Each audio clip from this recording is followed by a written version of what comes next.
नवीन पटनायक ने हमेशा मोदी जी का समर्थन किया है, केंद्र में उस व्यक्ति को हराया है। लेकिन क्या बोल के हराया है मालूम है? Pandian go back. पांडियन नहीं चलतो, नहीं चलतो। कहां? उड़ीसा में। अब सवाल है पांडियन कौन है? नवीन पटनायक कुंवारे हैं, मालूम है ना? जैसा मुझे जानकारी, आप लोग कंफर्म कीजिएगा। नवीन पटनायक कुंवारे मुख्यमंत्री हैं, यानी उनका उत्तराधिकारी कोई नहीं है। उन्होंने तमिलनाडु, दक्षिण भारत के बीके पांडियन को अपना उत्तराधिकारी बनाया है। ये बीजेपी उड़ीसा में क्या बोलती है कि तमिलनाडु का आदमी उड़ीसा में ना चलतो, तो झारखंड का आदमी बोका है, राजस्थान का संजय सेठ चलतो। बीजेपी, झारखंड की जनता को इनका दोहरी नीति जानना चाहिए। जो बीजेपी के भक्त हैं, आपको समझना चाहिए, यही बीजेपी नवीन पटनायक को हरा दिया, खाली इतना बोल के कि पांडियन उड़ीसा में नहीं चलेगा। पांडियन कौन है? तमिलनाडु का शख्स है।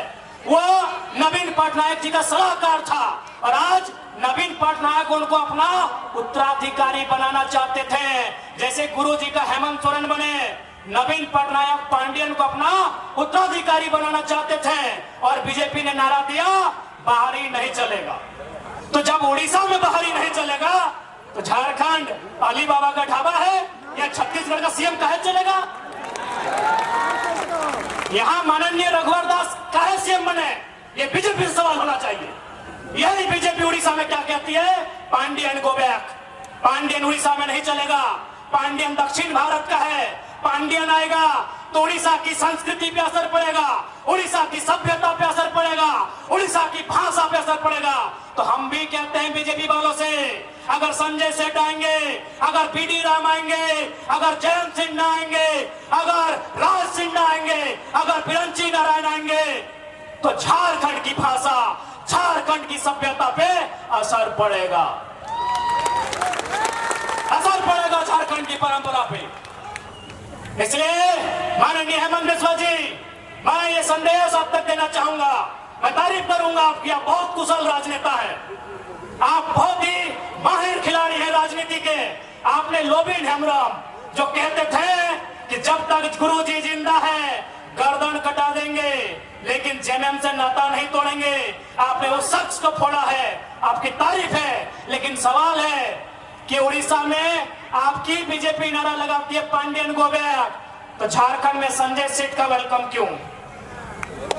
झारखंड में संजय सेठ का वेलकम क्यों? झारखंड में संजय सेठ राज्य मंत्री केंद्र में क्यों? ये झारखंड की जनता भारतीय जनता पार्टी से सवाल पूछती है। माने हम लोग बोका है, हम लोग बेवकूफ है, हम लोग को जानते ही नहीं है। इसलिए सावधान रहिए। जेएमएम कांग्रेस के गठबंधन से भी और बीजेपी आजसू के गठबंधन से भी सावधान रहिए। एक निक केवल लूटिया खातिर झारखंड में अपनी सरकार बनने का काम करो। और हम तारीफ तो आपकी ये भी करेंगे विश्वास जी कि आप इतने माहिर खिलाड़ी हैं। अभी हमारी देवंती जी कह रही थी कि अभी एक नवजात पार्टी, बिल्कुल अभी हम लोग नवजात पार्टी है और उस पर आपकी नजर है।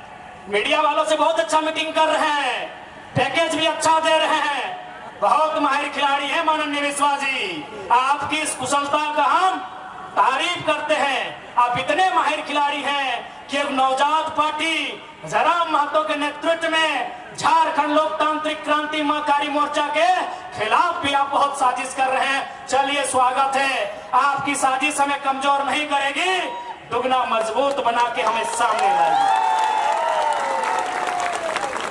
अब तो कमाल का आपने पैकेज दिया है भाई, ये जो सोशल मीडिया है कमाल का पैकेज दिया है। आदरणीय प्रभारी महोदय, आपकी कुशल रणनीति की तारीफ करनी होगी, लेकिन याद रखिएगा आप झारखंड के लोग आपसे सवाल करेंगे उड़ीसा में पांडियन गो बैक, झारखंड में संजय सेठ का वेलकम कैसे, इसका आपको उत्तर देना होगा प्रभारी महोदय। इन लोग केवल झारखंड को बेवकूफ समझ लिया है कि झारखंड को कुछ नहीं आता। सही में हम लोग इस बात को मानना भी होगा कि हम लोग थोड़ा सा कभी कभी बेवकूफी वाला काम भी करते हैं। आज तोड़ने के बदले जायो अभी झारखंड के नौजवान, झारखंड के पढ़ल लिखल, झारखंड के शिक्षित, झारखंड के समझदार, अगर कोई भी नौजवान के पूछल जाए वो बोलते JPSC, CGL, clerk, teacher, TET, JTET की बात करते। लेकिन आपको मालूम है पैसा कहां है? पैसा एजेंसी में है, पैसा ठेकेदारी में है। आज तक आपका ध्यान नहीं गया, बड़ा बात बताने आए हैं। उदाहरण लेते हैं, आपके पंचायत से उदाहरण लेते हैं, पंचायत भवन से उदाहरण लेते हैं। झारखंड में लगभग 4,500 पंचायत भवन है। पंचायत भवन में जो बल्ब लगता है ना, जो पेंटिंग होता है ना दरवाजे का, खिड़की का, वो एजेंसी ठेका लेती है। और एक भी एजेंसी झारखंड की नहीं है। आपका ध्यान वहां है ही नहीं। अरे जिस दिन झारखंड में ये नियम बनेगा कि जमीनदाता को मालिकियत का अधिकार मिलेगा, कोयला के खदानों में, उद्योग में, तमाम जमीनदाताओं को जिस दिन झारखंड में व्यवस्था होगी कि आपको मालिकाना हक मिलेगा, अरे बीडीओ, सीओ और दरोगा की नौकरी आपको मामूली लगेगी, मामूली लगेगी। हम लोग एक बड़ा विजन के साथ राज्य में आए हैं। चलिए ठीक है, हम बीडीओ की सैलरी क्या है, चलिए गुना भाग करते हैं। क्या सैलरी है बीडीओ की? 50,000, 50,000, 12/5 यानी 6 लाख, सालाना 6 लाख ना, सालाना 6 लाख। एक बीडीओ कितना दिन नौकरी करेगा? 30 साल। एक साल में 6 लाख, 30 साल को गुना कीजिए, कितना?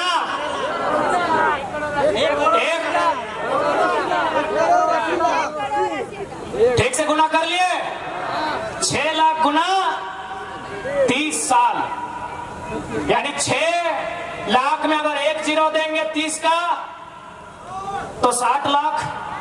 60 लाख को गुना करेंगे कितना से? 3 से। गुना कर लीजिए, 60 लाख, 60 लाख, 1 करोड़ 20 लाख, 1 करोड़ 80 लाख। यानी एक बीडीओ का जिंदगी भर का महीना कितना हुआ? 1 करोड़ 80 लाख। आपके आसपास जितना ठेकेदार है, जितना Maa Lakshmi Enterprises, Krishna Enterprises, Ram Lakhan Enterprises, Rahim Enterprises, जितना भी इंटरप्राइजेज है, जितना भी आउटसोर्सिंग एजेंसी है, जितना कंपनी है, बताइए उनका तनख्वाह कितना? अरे एक टेंडर में उन लोग अगर 10 लाख बचाया तो सोच लीजिए कितना तनख्वाह होगा। यानी झारखंड के लोग कभी दूर तक सोचे ही नहीं है।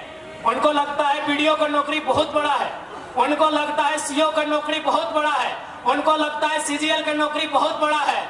लेकिन आप जानिए, आप जो एक बल्ब लगा रहे हैं ना सरकारी दफ्तर में, एजेंसी के माध्यम से लग रहा है। अगर कलम जा रहा है ना तो एजेंसी के माध्यम से जा रहा है। अगर आप बेडशीट बदल रहे हैं ना तो एजेंसी के माध्यम से जा रहा है। जा रहा है कि नहीं?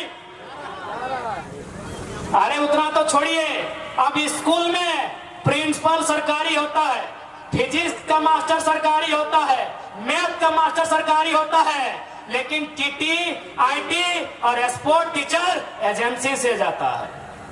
सही बात। झारखंड के लोग कभी सोचे ही नहीं इतना। पढ़ा लिखा युवा है, समझा रहे हैं, समझिए। फिजिक्स का टीचर सरकारी होता है, केमिस्ट्री का टीचर सरकारी होता है, खेलने वाला टीचर अभी सरकारी नहीं होता है। आईटी एवं सब्जेक्ट आया है, बहन लोग आईटी है आपका, आईटी का टीचर सरकारी नहीं होता है। एगो टीटी सब्जेक्ट आया है, टीटी का टीचर सरकारी नहीं होता है, गार्डनर सरकारी नहीं होता है, वॉचमैन सरकारी नहीं होता है, गेटमैन सरकारी नहीं होता है। कितना कितना लगा है सोच लीजिए। एजेंसी कौन लेती है? एजेंसी। इसलिए अगर हम लोग सरकार में आए तो बीडीओ सीओ का नौकरी में नहीं, एजेंसी में भी झारखंडी को भरेंगे। एजेंसी भी झारखंडी का होगा, ठेकेदारी भी झारखंडी का होगा। आप असल में आप अपने दिमाग को वहां तक डेवलपमेंट ही नहीं किए हैं। आप अपने दिमाग को वहां तक डेवलप ही नहीं किए हैं। आपने वहां तक सोचा ही नहीं है कि झारखंड लूट कहां रहा है। आप कहीं चले जाइए, कोई भी सरकारी भवन, चाहे वो पंचायत भवन है, चाहे स्वास्थ्य केंद्र है, चाहे उप स्वास्थ्य केंद्र है, चाहे प्रखंड कार्यालय है, यहाँ बीडीओ सीओ सरकारी है, ऑपरेटर सरकारी नहीं है भैया। सही बोला। यही यहाँ जाइए, बीडीओ सरकारी है, सीओ सरकारी है, बीओ सरकारी है, बीएओ सरकारी है, यहाँ 30 को 32 को अधिकारी है, वो सरकारी है। लेकिन बाकी जितना है वो एजेंसी से जाता है, आउटसोर्सिंग से जाता है, और वो आउटसोर्सिंग झारखंडी का नहीं है, हैदराबादी, गुजराती, इलाहाबादी है। यहाँ लूटा जा रहा है झारखंड को। और मुख्यमंत्री का घोषणा पत्र पढ़िएगा, वहां इन्होंने कहा था कि 25 करोड़ तक का टेंडर। माननीय मुख्यमंत्री हेमंत सोरेन जी ने स्टेटमेंट दिया था, बाकायदा लिखा था अपने कागज में कि 25 करोड़ तक का टेंडर एसटी, एससी, ओबीसी आरक्षण के साथ देंगे, झारखंड को देंगे। नौकरी कितना एक टाइम में, अगर जेपीएससी का बहाली निकलता है तो एक टाइम में कितना निकलता है? 250। एक टाइम में 250 भी कितना? 5 साल के बाद, 6 साल के बाद एजेंसी नहीं करने से भी 10,000 हमको लगता है कम है, उससे कई हजार है। 10,000 से ज्यादा एजेंसी है, और हमको लगता है 99% गैर झारखंडी। आप कहीं चले जाइए, आप कहीं चले जाइए, जो सरकारी भवन है, चाहे वो पंचायत भवन है, चाहे कोई स्वास्थ्य केंद्र है, चाहे प्रखंड कार्यालय है, चाहे जिला कार्यालय है, चाहे जज का ऑफिस है, जज का ऑफिस में पीपी सरकारी होता है, लेकिन बाकी जो इधर उधर रहता है वो आउटसोर्सिंग कंपनियां देती है। ये बहुत बड़ा विषय है, लेकिन झारखंड का कभी ध्यान ही नहीं गया है। यही तो सेटिंग होता है, यही तो सेटिंग होता है। पैसा तो यहाँ है, पैसा यहाँ है। सरकारी नौकरी में उतना पैसा नहीं है जितना यहाँ ठेकेदारी में, आउटसोर्सिंग में, एजेंसी में है। बताइए वहां कितने झारखंडी है? इसी भीड़ में बताइए कितने लोग एजेंसी के ओनर हैं? कोई नहीं। इस भीड़ में कितने लोग एजेंसी के ओनर है? आप बीसीसीएल में चले जाइए, आप सीसीएल में चले जाइए, आप ईसीएल में चले जाइए, वहां भी एजेंसियों को कोयला खोदने का टेंडर दिया जाता है। कहीं संजय उद्योग है, कहीं खेमका है, कहीं आनंदिता है, कहीं त्रिवेणी है कि नहीं? एक भी एजेंसी झारखंड की नहीं है। तो झारखंड क्या झालमुड़ी बेचने के लिए, क्या झारखंड कच्चा बादाम बेचने के लिए हमने लिया है? बताइए दीदी लोग। इसलिए आज आपको भी सोचना होगा, क्योंकि आपको भी पॉलिटिक्स को समझना होगा, आपको राजनीति को समझना होगा कि राजनीति क्या है, झारखंड राज्य मिला कैसे है। आपके बाप दादाओं ने संघर्ष किया है, आपके बाप दादाओं ने गोली खाया है, तब जाके झारखंड राज्य मिला है। इसी रोड में अभी जो हम लोग टाटी सिलवे के रोड में आए हैं, हमको लगता है नहीं तो 4 या 5 झारखंड आंदोलनकारियों की प्रतिमा है कि नहीं? एक रोड में 4 को 5 को आंदोलनकारी है, तो ऐसा ऐसा रोड 1000 को है। यानी कितना लोग जान दिया है, कितना लोग बलिदान दिया है, कितनी माओं का गोद उजड़ा है, कितनी पत्नियों का मांग का सिंदूर उजड़ा है, तब हमें झारखंड मिला है। और झारखंड अगर संजय सेठ चलाएगा तो तकलीफ भी होगा और गुस्सा भी आएगा, तकलीफ भी होगा और गुस्सा भी आएगा। क्या गलत बोल रहे हैं? इसलिए जिनको मेरा भाषण कड़वा लगता है, ज्यादा नहीं 6 महीना घूमिएगा गांव गांव, 6 महीना घूमिएगा टोला मोहल्ला, तब आपको मालूम चलेगा क्या अन्याय हुआ है हमारे साथ। आज बगल में केतन सूद का डैम है, कितना गांव उजड़ा होगा? 30-40। वहां जो काम कर रहे हैं वो कहां के हैं? ये कौन सा व्यवस्था है? गांव हमारा, खेत हमारा, खलिहान हमारा, और आज हम कटोरी लेके भीख मांग रहे हैं। यही उषा मार्टिन यूनिवर्सिटी है, उषा मार्टिन फैक्ट्री है, यही मेगा फूड है, और यही बाबा रामदेव का ढोंगी चरित्र भी है। ठीक है, बाबा है तो हम क्या करेंगे? 1 रुपया डिसमिल जमीन खरीदा जाता है? सुनिए झारखंड वासियों, मैं एक कड़ा बात आपसे बोल रहा हूं, शायद आपको बुरा लगे, भगवान भी अगर जमीन मांगे तो मत दीजिएगा।